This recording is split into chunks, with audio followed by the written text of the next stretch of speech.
Karur stamping நடந்ததுக்கு தாவேகா வந்து பொறுப்பு இருக்கு அப்படின்னு சொல்லிட்டு அதுல வந்து பொறுப்பு இருக்குன்னு சொல்லும் பொழுது பொலிட்டிக்கல் பார்ட்டி தாவேகான்னு சொல்லிட்டு அப்ப எப்படி வந்து இதை கொடுக்க முடியும்னு சொல்லும்போது ஜட்ஜ் வந்து ஒரு இம்பார்ட்டன்ட் கொஸ்டின் கேட்டிருக்காரு. என்ன கொஸ்டின் கேட்டாருன்னா, சிஎம் கொடுக்கறதுக்கும் தாவேகாக்கும் என்ன சம்பந்தம்? தனிப்பட்ட அவங்க கட்சி நிகழ்ச்சியில் பங்கேற்ற உயிரிழந்தவங்களுக்கு கொடுக்கறது மாரலி கரெக்டாக எத்திக்கலி கரெக்டான்ற கேள்விகள்லாம் இருக்குல்ல. ஆர்டிகல் 14 படி தான் பார்க்கணும். அப்படி பார்க்கும் பொழுது டிஎம்கே அரசாங்கம் இருக்கும் பொழுது கரூர் எபிசோடில் தாவேகா ஆர்கனைஸ் பண்ண ப்ரோக்ராம் தான். At the same time TVK police permission வாங்கி தான் கண்டக்ட் பண்ணுறாங்க. போலீஸ் பர்மிட் பண்ணதுக்கப்புறம் போலீஸ் பர்மிஷன் கொடுத்தாங்கன்னு சொன்னாலே ஸ்டேட் வந்து பர்மிஷன் கொடுத்த மாதிரி கணக்கு. ஸ்டேட் பர்மிஷன் கொடுத்தாலே அப்போ க்ரௌட் கண்ட்ரோல் மேனேஜ்மெண்ட் போலீஸ் கிட்ட தான் இருக்குங்கிறத நம்ம மறந்துடக்கூடாது. சிஎம் நினைச்சாருன்னா யாருக்கு வேணாலும் ஜாப் கொடுக்கலாமா சார்? சர்டன்லி சிஎம் வந்து எனக்கு ஜாப் கொடுக்கணும்னு விருப்பப்படுறாரு. ஆனால் கம்பேஷனேட் அப்பாயின்மெண்ட் எதுக்காக கொடுக்கணும்னு ரேஷனாலிட்டி இருக்கணும்ல. வாட் பேசிஸ் சிவகாசி பட்டாசு ஆலை தொழிலாளிகள் வந்து விபத்துனால உயிரிழக்கிறாங்க. அரசு பேருந்துகளில் ஏதோ பயணிக்கும் போது அங்கே ஒரு விபத்து நடக்குது, அதில் வந்து உயிரிழக்கிறாங்க.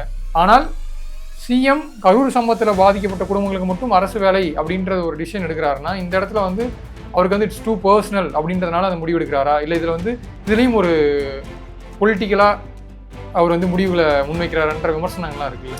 That's where it is a description of the government. நீங்கள் வந்து டிஸ்கிரிஷனரி பவருங்கிறது இருக்க தான் செய்யுது. ஆர்டிகல் 162 படி சிஎம் வந்து இந்த மேட்டர் பொறுத்த வரைக்கும் 2 விஷயம் பண்ணியிருக்காரு. அவருக்கு கரூர் எபிசோடு வந்து ரொம்ப பாதிச்சிருக்கு.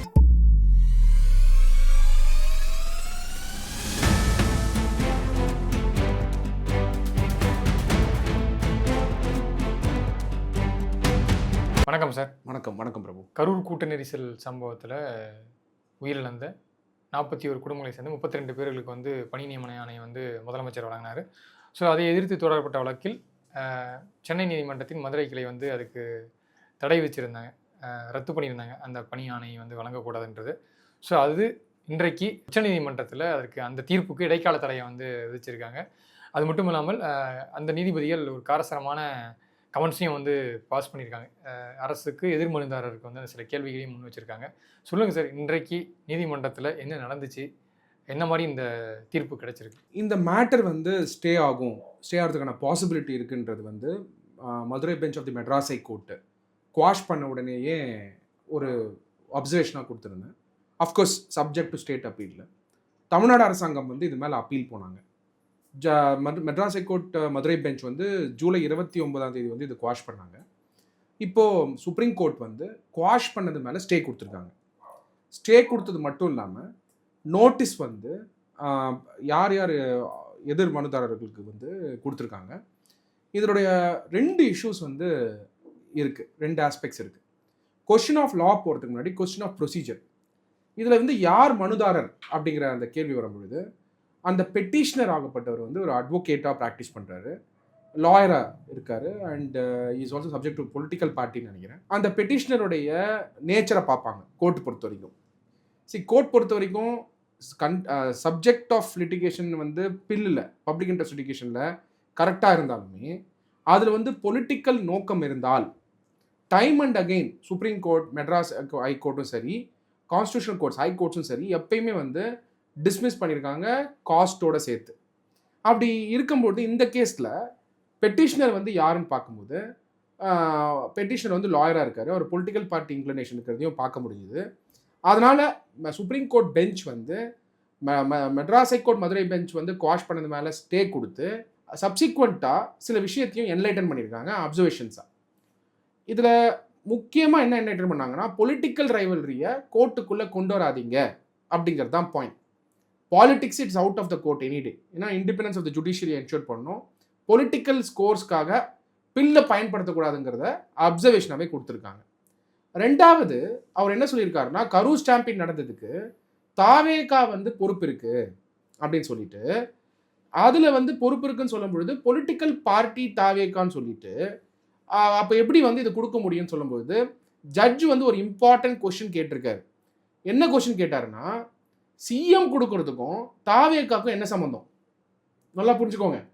சிஎம் இப்போ அப்பாயின்மெண்ட் கொடுக்கறதுக்கும் கம்பேஷனட் அப்பாயின்மெண்ட் கொடுக்கறதுக்கும் தாவேகாக்கும் என்ன சம்பந்தம்? என்னோட பார்வையில் எப்படி இருக்குன்னா, இப்போது அது ஒரு தாவேகா அப்போ ஆளுங்கட்சி கிடையாது. அப்போது ஒரு அரசியல் கட்சியாக எமர்ஜ் ஆகி கரூர் போகும்போது அந்த சம்பவம் நடக்குது. அதைத் தொடர்ந்து பரஸ்பரம் அரசு சார்பாக அப்போ ஒரு இருந்த அதிகாரிகள் வந்து ப்ரெஸ் மீட் வச்சு சில குற்றச்சாட்டுகளை வச்சாங்க. அதே போல் தாவேகாவை சேர்ந்தவர்களும் வந்து எங்களுக்கு உரிய பாதுகாப்பு வழங்கலை, பெரம்பலூர் போனப்போ எங்களுக்கு என்ன ஒரு முன்னெச்சரிக்கையாக வந்து எச்சரித்தாங்களோ அதே வந்து இங்கே கரூர் சம்பவத்தில் நடக்கலை. நாமக்கல் முடிச்சுட்டு போகும்போது எங்களுக்கு அந்த எச்சரிக்கை வந்து விடுக்கப்படலைன்றதெல்லாம் வந்து சிஎம்ஏ இப்போ இருக்கக்கூடிய சிஎம்ஏ பேசியிருந்தார். ஒரு அரசியல் கட்சி நடத்துகிற கூட்டத்தில் கலந்துக்கிட்டு உயிரிழந்தவங்களுக்கு அந்த அரசியல் கட்சி ஆட்சி பொறுப்பேற்றதுக்கு பிறகு அரசு வேலையும் வழங்குவது, இது வந்து எப்படி வந்து மாரலி கரெக்டாக இருக்க முடியும்? நீங்கள் வந்து இழப்பீடு கொடுத்தீங்க, அது வந்து ஒரு விபத்து, சிபிஐ என்கொயரி சிபிஐ என்கொயரி போயிட்டுருக்கு. ஸோ அது ஒரு விபத்து, நீங்கள் வந்து இழப்பீடு கொடுத்தீங்க, அப்போ வந்து அரசும் கொடுத்துச்சு, இங்கே தாவேகாவை கட்சி சார்பாகவும் நிதி கொடுத்தாங்க, மாதாந்திர உதவித்தொகை வரைக்கும் அந்த ஃபேமிலியை வந்து தத்தெடுத்துக்கிறதா தாவேகா தரப்புலேருந்து நிறைய உறுதிமொழியும் கொடுக்கப்பட்டிருக்கு. ஆனால் அரசு வேலைங்கிறது வந்து ஒரு கவர்மெண்ட் கொடுக்கறது. ஸோ இதை தனிப்பட்ட அவங்க கட்சி நிகழ்ச்சியில் பங்கேற்ற உயிரிழந்தவங்களுக்கு கொடுக்கறது மாரலி கரெக்டாக இல்லை எத்திக்கலி கரெக்டான்ற கேள்விகள்லாம் எழுதுல்ல. கட்டாயமா இப்போது அந்த கொஸ்டின் கேட்கும்போது வந்து பதில் கொஸ்டின் வந்து ஒன்று இருக்குது. நம்ம எல்லாமே ஈக்குவல் ஆர்டிகல் 14 படி தான் பார்க்கணும். அப்படி பார்க்கும் பொழுது டிஎம்கே அரசாங்கம் இருக்கும் பொழுது கரூர் எபிசோடில் தாவேகா பார்ட்டிசிபேட் பண்ணுறாங்க, தாவேகா ஆர்கனைஸ் பண்ண ப்ரோக்ராம் தான். At the same time TVK police permission வாங்கி தான் கண்டக்ட் பண்ணுறாங்க. போலீஸ் பர்மிட் பண்ணதுக்கப்புறம் போலீஸ் பர்மிஷன் கொடுத்தாங்கன்னு சொன்னாலே ஸ்டேட் வந்து பர்மிஷன் கொடுத்த மாதிரி கணக்கு. ஸ்டேட் பர்மிஷன் கொடுத்தாலே அப்போ க்ரௌட் கண்ட்ரோல் மேனேஜ்மெண்ட் போலீஸ்கிட்ட தான் இருக்குங்கிறத நம்ம மறந்துடக்கூடாது. Ministry of home affairs, government of India crowd control management rules வந்து ரிலீஸ் பண்ணியிருந்தாங்க. அதை பேஸ் பண்ணி தான் ஸ்டேட் ஃபங்க்ஷன் பண்ணணும். அப்படி இருக்கும் பொழுது கேஸ் வந்து அப்போ முடிவுக்கே வராத பொழுது, மேட்டர் சிபிஐ கிட்ட டிரான்ஸ்ஃபர் ஆகிறதுக்கான பாசிபிலிட்டி இருந்த பொழுது, அப்போ இருந்த சீஃப் மினிஸ்டர் டிஎம்கே உடைய பிரசிடென்ட் அவர் எஸ்கிரேஷியா பேமெண்ட் கொடுத்துருக்காரு. Point number 1. அப்போது அந்த டைமில் லா அலோவ் பண்ணும் பொழுது தாவேகாவுடைய ஆட்சி அமைது, தாவேகாவுடைய பிரசிடென்ட் வந்து சீஃப் மினிஸ்டர் ஆகிறாரு. சீஃப் மினிஸ்டர் ஆன உடனே எக்ஸ்கிரேஷியா பேமெண்ட்டை 2ஆக கொடுக்குறாரு. ஒன்று கம்பேஷனேட் அப்பாயின்மெண்ட்டாக கொடுக்குறாரு, 2வது எக்ஸ்கிரேஷியா பேமெண்ட்டும் கொடுக்குறாங்க. ஜாப் விரும்பாதவங்களுக்கு வேண்டாதவங்களுக்கு பேமெண்ட்டாக கொடுக்குறாங்க. இந்த எக்ஸ்கிரேஷியா பேமெண்ட், இந்த கம்பேஷனேட் அப்பாயின்மெண்ட்டு, இதை கொடுக்கறது extension of the state's policy தானே. Point number 1. ஸ்டாலின் கொடுத்தது சரினா விஜய் அவர்கள் கொடுத்ததும் சரிதான்.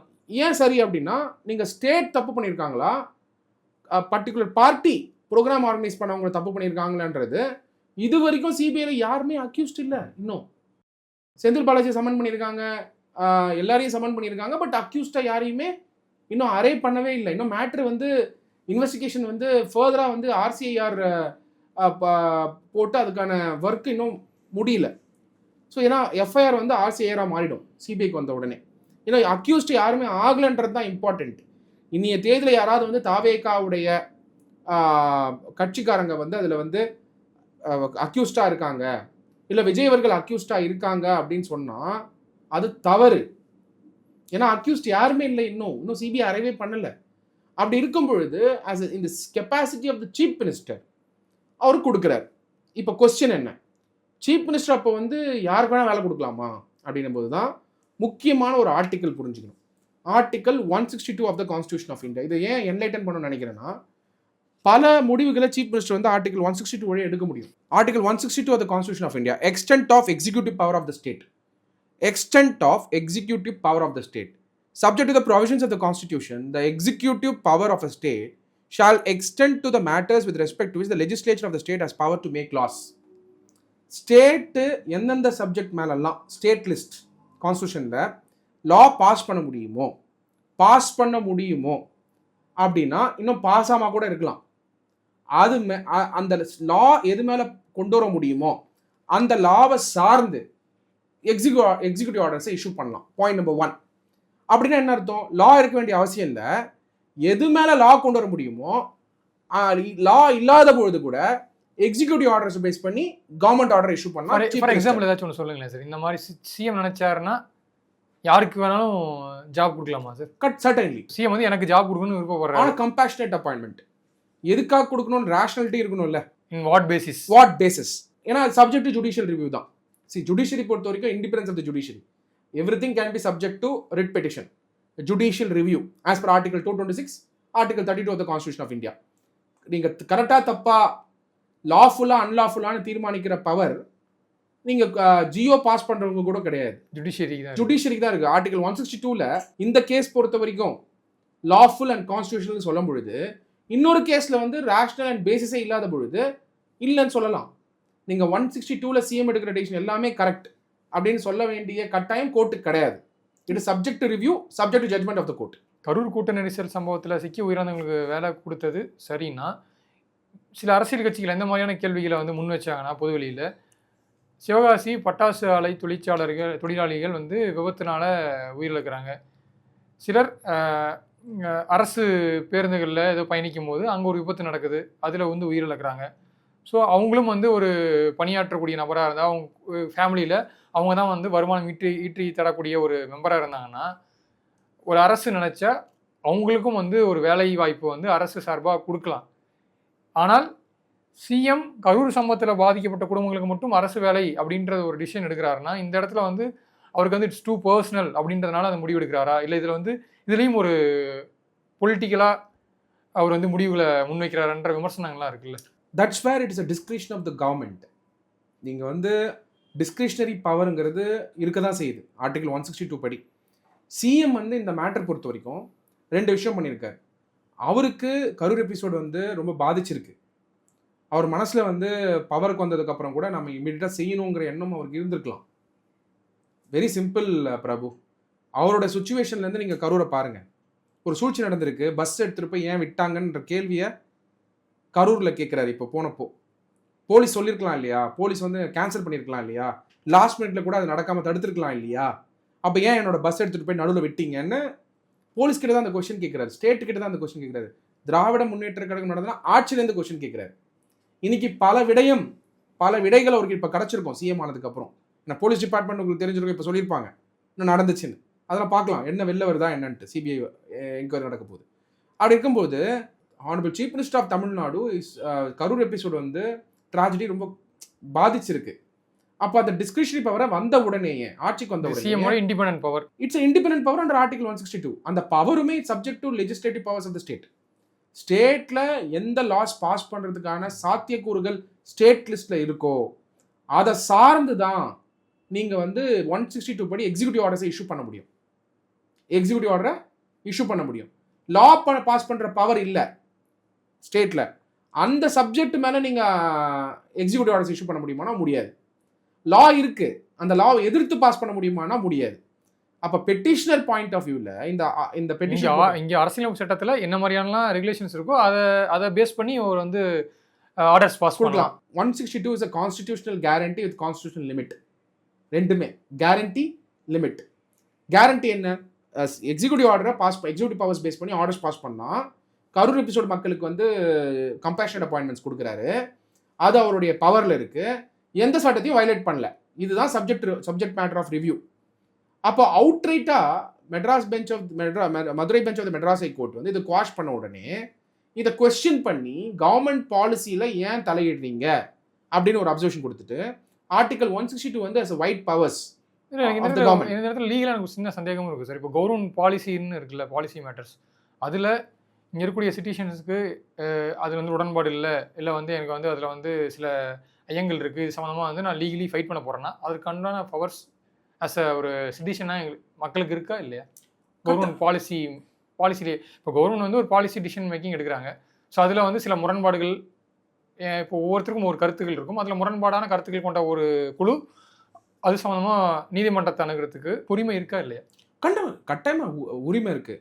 இப்போ யார் பெட்டிஷனர் இருக்குல்ல அதையும் இப்போ நான் வந்து ஒரு கட்சியை சேர்ந்தவன், அந்த அடிப்படையில் நான் வந்து அணுகணும்னா ஸோ அங்கே வந்து அவங்கள அணுகிறதுக்கும், இல்லை நான் வந்து ஒரு என்ஜிஓ வச்சுருக்கேன், நான் வந்து ஒரு சமூக ஆர்வலர் அப்படின்னு அணுகிறதுக்கும் இப்போ சுப்ரீம் கோர்ட் வந்து இது வேரியேஷன்ஸ் பாகுபாடு பார்ப்பாங்க. அந்த ட்ரெண்ட் ஆஃப் பேட்டர்ன் எதுக்காக இந்த கேஸ் ஃபைல் பண்ணுறாங்க, பொலிட்டிக்கல் அப்ஜெக்டிவ் இருக்கா இல்லையான்னு ஜட்ஜ் பண்ணக்கூடிய பவரும் கோர்ட்டுக்கு உண்டு. கோர்ட் டெசிஷன் பொறுத்த வரைக்கும் இட்ஸ் ஃபைனல். ஜுடிஷியல் ரிவ்யூ பொறுத்த வரைக்கும் இட்ஸ் அ பெஞ்ச் எடுக்கக்கூடிய ஸ்டாண்டு தான். அப்படி பார்க்கும் பொழுது observation of the court is observation of the court. அதுக்கு செகண்ட் தாட்டே கிடையாது. ஆனால் அந்த அப்சர்வேஷன் ஆஃப் த கோர்ட் எதுக்குள்ள வருது அப்படிங்கிறது தான். Article 162 கான்ஸ்டியூஷனுடைய provision. ஆர்டிகல் 162 அந்த ஆர்டிகல் 162ல ஸ்டேட்ல லா பாஸ் பண்ணக்கூடிய சப்ஜெக்டா இருந்ததுன்னா அது மேல நீங்க எக்ஸிக்யூட்டிவ் ஆர்டர்ஸ் இஷ்யூ பண்ணலாம், கவர்மெண்ட் ஆர்டர் இஷ்யூ பண்ணலாம். இந்த கம்பேஷன் அப்பாயின்மெண்ட் அதை பேஸ் பண்ணி இஷ்யூ பண்ணியிருக்காங்க.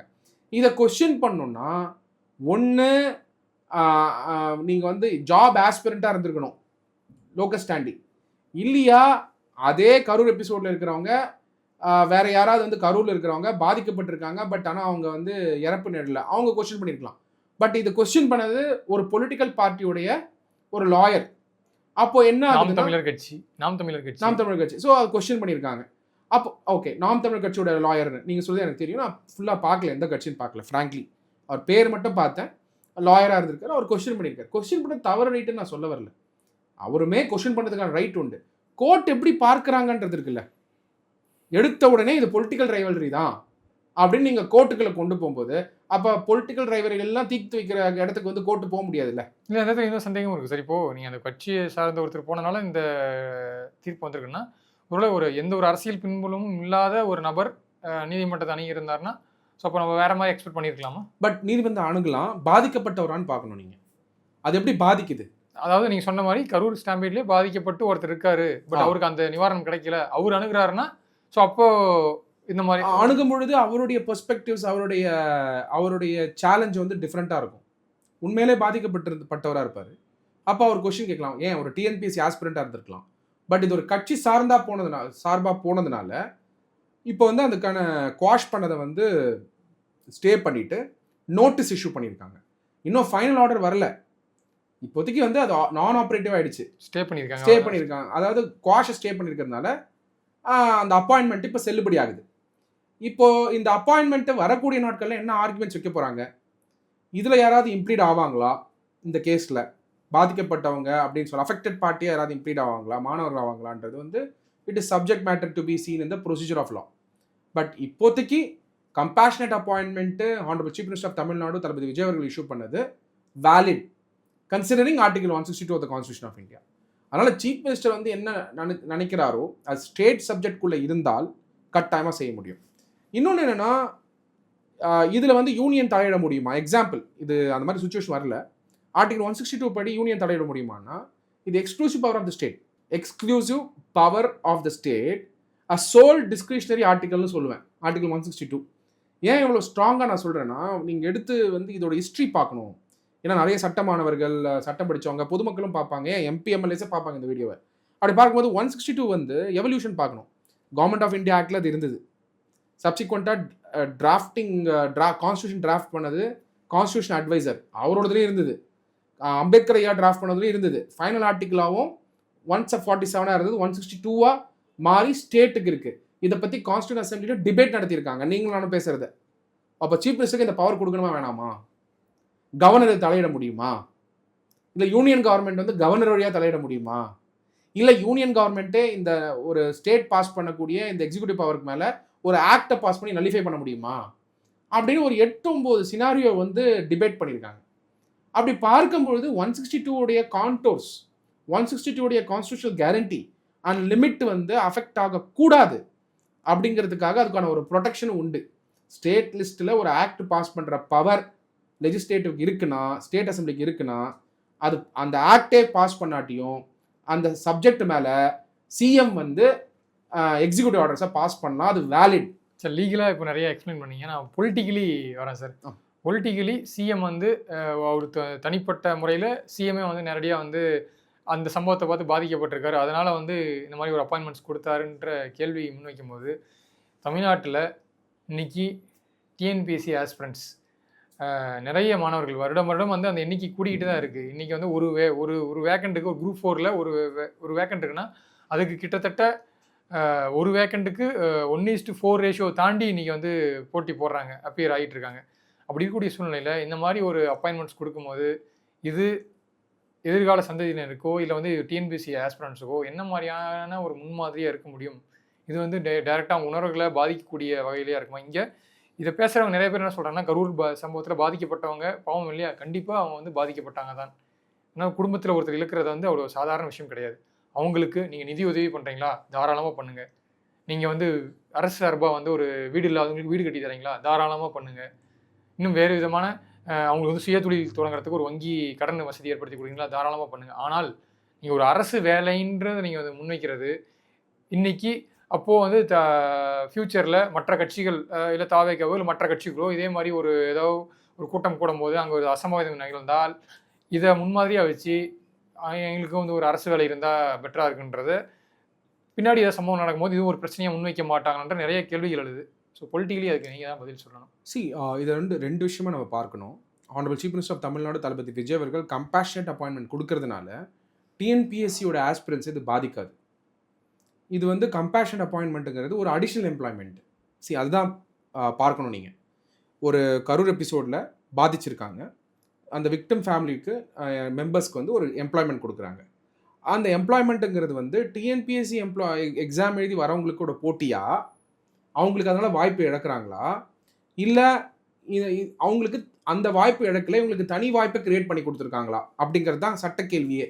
Okay. Honourable chief minister of Tamil Nadu Thalapathy Vijay அவர்கள் கரூரில் பாதிக்கப்பட்ட குடும்பத்தில் இருக்கவங்களுக்கு ஒருத்தருக்கு வேலை கொடுக்கறதுனால டிஎன்பிஎஸ்சிக்கு பாதிக்காத பர்மனன்ட் ஜாப் தானே சார்? பர்மனன்ட் ஜாப் தானே அது. அது எப்படி டெம்பரரி ஆகும்? ஓகே. ஒன்ஸ் கிவன் கம்பேஷனேட் கிரவுண்ட்ல பெர்மனன்ட் அப்பாயின்மெண்ட். இல்லை, எனக்கு இன்னொரு சந்தேகம் இருக்குது சார். இப்போ என்னன்னா ஒரு ஜூனியர் அசிஸ்டண்டாக ஒரு டிகிரி முடிச்சவங்க அப்பாயின் பண்ணுறோன்னு வச்சுக்கோங்களேன். இன்றைக்கி ஜூனியர் அசிஸ்டன்ட் வந்து குரூப் 4 முடிச்சு வரவங்களோட ஒரு பணியிடம். ஸோ அப்போ ஜூனியர் அசிஸ்டண்டாக சிஎம் கொடுத்துருக்காருன்னா, ஒருத்தருக்கு அப்பாயின்மெண்ட் கொடுத்துருக்காருன்னா, அந்த அப்பாயின்மெண்ட் வந்து இந்த குரூப் 4 எழுதி வராங்கல்ல, ஆல்ரெடி ஒரு வேகன்சி லிஸ்ட் இருக்கும்ல. ஸோ அந்த வேகன்சி லிஸ்ட்டில் இல்லாத எக்ஸிஸ்டிங்காக இருக்கக்கூடிய ஒரு தனி பணியிடத்தை உருவாக்கி அப்பாயின் பண்ணியிருக்காரா, இல்லை வருடம் ஒரு குரூப் 4லேருந்து ஒருத்தர் வந்து ரிட்டையர் ஆகிருக்கலாம். ஸோ அந்த பணியிடங்கள்ல இருந்து ஒன்று எடுத்து அவங்களுக்கு கொடுத்துருக்காரா? ஆர்டிகல் 162 படி அவர் அந்த அப்பாயின்மெண்ட்ஸை ஓப்பன் பண்ணும்பொழுது it's an additional employment provide for a special category, not for இந்த டிஎன்பிசி வேகன்சி லிஸ்ட் வருது அந்த பாதிக்கப்படுற வாய்ப்பே இல்லை. அப்படி பாதிச்சிருந்தா பெட்டிஷன் போட்டிருப்பாங்களே மாணவர்களே. நாம் தமிழர் கட்சி அதனால தான் வந்து இந்த கேஸ் ஃபைல் பண்ணாங்க. ஒரு மாணவர் பாதிக்கப்பட்டிருந்தா டிஎன்பிஎஸ்சியோடைய கோச்சிங் சென்டர் யாராவது ஃபைல் பண்ணியிருப்பாங்க. அவங்க யாருமே ஃபைல் பண்ணலையே. அவங்களுக்குலாம் தெரியும் கம்பேஷன் அப்பாயின்மெண்ட் கான்செப்ட்டுங்கிறது இன்னைக்கு இல்லை.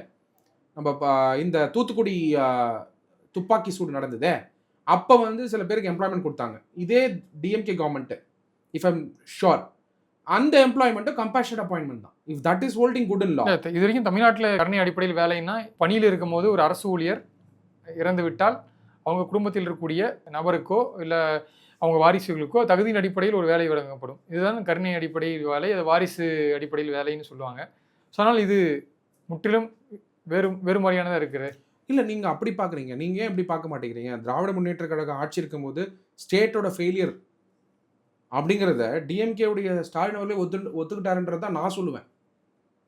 இது ஆக்சிடென்ட்னு சொல்லியிருந்தா எதுக்கு ஸ்டாலின் அவர்கள் வந்து அப்போ எக்ஸ்கிரேஷியா பேமெண்ட் கொடுத்தாரு? தாவேகா அது வந்து சிஎமோட ஒரு பஸ் விபத்து நடக்குது, சிஎம் வந்து ஒரு நிவாரண தொகை கொடுக்குறாங்க. ஒருத்தவங்க வந்து ஒரு நீர்நிலையில் விழுந்து இறந்துட்டாங்க. ஸோ அதுக்கும் சிஎம் உடைய நிவாரண நிதியிலிருந்து ஒரு அமௌண்ட் கொடுக்கும். அப்போ கரூர் எபிசோடுக்கு ஏன் கொடுக்குறாரு? ஏன்னா 2 விஷயம். 6 மாசத்துல 7 மாசத்து டைம்ல எலெக்ஷன் வருது. Point number 1. Point number 2, state மேல குறை சொல்லிடுவாங்களோ மக்கள். சரி, இப்போதைக்கு எக்ஸ்கிரேஷியா பேமெண்ட் கொடுக்கணும்னு நினச்சி கொடுக்குறாரு. அப்போ ஏன் இந்த கேள்வியை வந்து திராவிட முன்னேற்ற கழகத்துடைய ஸ்போக்ஸ் பர்சன் கிட்ட நீங்கள் கேட்கல அப்படின்ற அந்த கேள்வி நான் வைப்பேன். ஏன்னா இப்போ இந்த சீஃப் மினிஸ்டர், நம்மளோட சீஃப் மினிஸ்டர் வந்து அப்பாயின்மெண்ட் கொடுக்கும்போது இந்த கேள்வி கேட்குறீங்க. இந்த இஷ்யூ வந்து தளபதி அவர்களுடைய கண்ணு முன்னாடி நடந்த எபிசோடு. இது அவருடைய டிஸ்கிரிஷனரி பவரை பேஸ் பண்ணி 162ல இந்த வேலை கொடுக்குறாரு. இந்த வேலை கொடுக்கறதுனால யாருக்குமே, டிஎன்பிஎஸ்சி பசங்க யாருக்குமே பாதிக்காது. இது இண்டிபெண்ட்டாக கொடுக்கக்கூடிய, independent power to give this job, அது கொடுக்குறாரு. பட் கவர்மெண்ட் ஜாப் டிஎன்பிஎஸ்சி வழியாக அது பாதிக்காதுங்கிறது தான் பாயிண்ட் பிரபு. ஸோ இது வந்து அந்த லிஸ்ட்டில் இல்லாமல் எக்ஸ்ட்ரா கொடுக்கப்பட்ட ஒரு இது கட்டாயமாக அவரோட பவர்ஸ்குள்ள. இப்போ நீங்கள் சொல்கிறீங்க, இப்போ இருக்கிறது வந்து இடைக்கால தடை. ஸோ இன்னும் மறுகாலங்களில் தான் வந்து இதோடைய ஆர்குமெண்ட்ஸ் என்ன இருக்குது, ஸோ அதை பேஸ் பண்ணி தான் இறுதி தீர்ப்பு வந்து எதிர்பார்க்க முடியும்.